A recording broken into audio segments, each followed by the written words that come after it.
Acts 23, 1 to 11. So he stood before the council, but he was going to say about having good conscience before God, and the high priest ordered him to be struck, but he wasn't aware that the high priest was the one who did that. He kind of lashed out at them.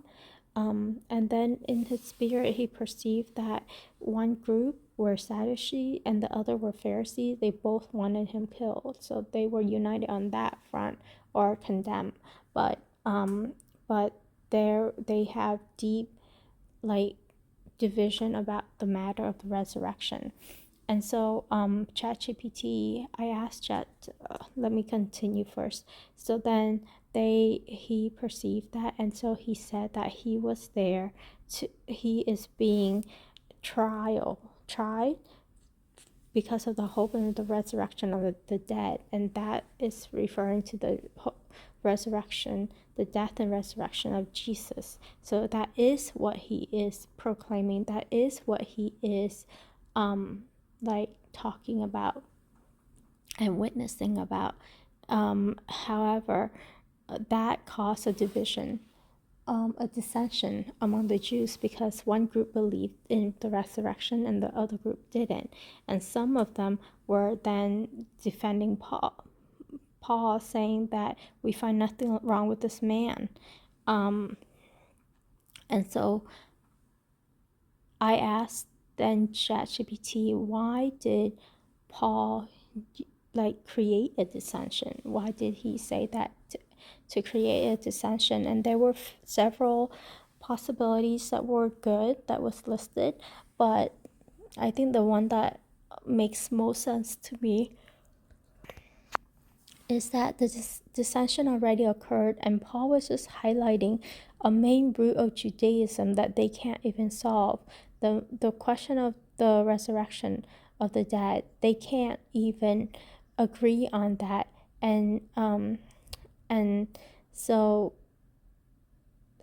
that is exactly what the core of the Christian message is. And so he needs to expose that. And by exposing that truth, the natural consequence is that people argue because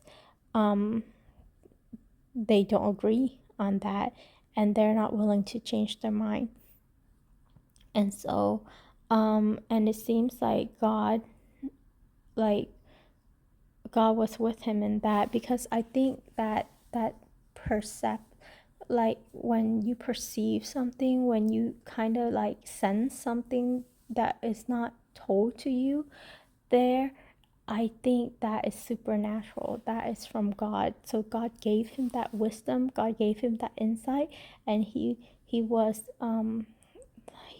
right in using that in order because his trial was wrongful anyways. So he used that as a way to speak truth, but also to buy himself time and even get people on his side. So the Lord stood near him and said, "Be courageous, for as you have testified to the truth about me in Jerusalem, so you must testify in Rome also." So I think to God, that was a good testimony.